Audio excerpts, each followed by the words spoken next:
मेरे बच्चे, मैं तुम्हारे लिए एक महत्वपूर्ण संदेश लाया हूँ, इसलिए इसे बिल्कुल भी नज़रअंदाज मत करना, अन्यथा तुम्हें भारी नुकसान हो सकता है।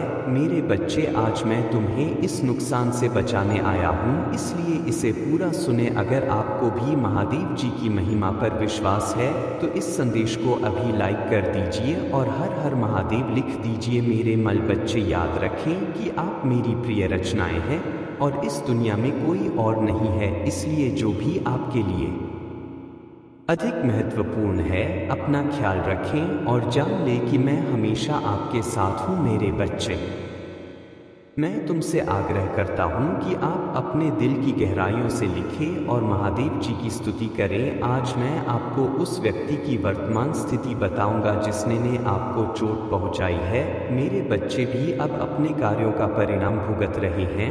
जैसे उन्होंने तुम्हें कष्ट दिया था, अब वे भी वैसा ही कष्ट सह रहे हैं।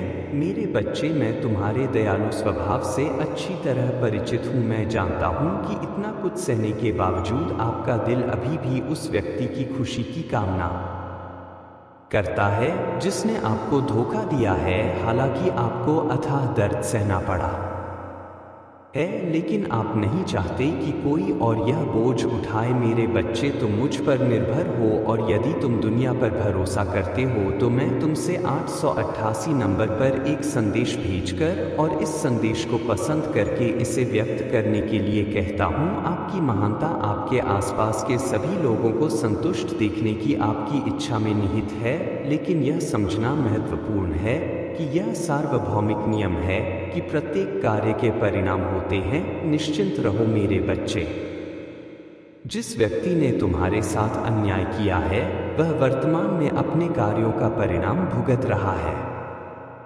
उन्होंने अपने जीवन में कठिनाइयों का सामना किया है जिससे वे पूरी तरह टूट गए हैं। वे लगातार आपकी उपस्थिति और उस प्यार के लिए तरसते हैं जो उन्हें कभी मिला था। उसने आपको जो पीड़ा पहुंचाई है उस पर विचार करते हुए वह अपने दिल में पीड़ा महसूस करता है और अपनी गलतियों के लिए पश्चाताप से भर जाता है।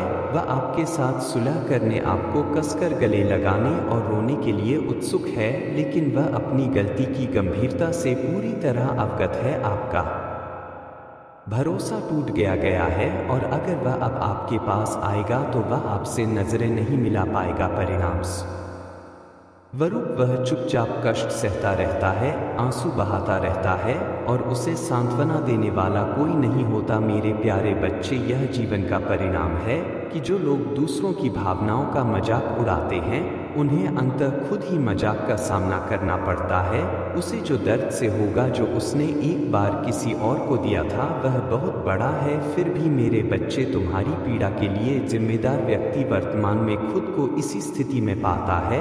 वे अपनी पीड़ा के बारे में दूसरों को बताने में असमर्थ है। मेरे प्रिय बच्चों, मैंने तुम्हें जगाने के लिए यह संदेश दिया है। आपकी मासूमियत अक्सर आपको आपके खिलाफ हुए अन्याय को भूलने के लिए प्रेरित करती है। तुमने पहले भी अनगिनत बार माफ किया है, लेकिन मेरे बच्चे, तुम्हें ऐसी गलती दोबारा कभी नहीं करनी चाहिए। कुछ अपराध अक्षम है। मेरे बच्चे, कभी भी उस पर भरोसा मत करो जो पहले ही उसे धोखा दे चुका है।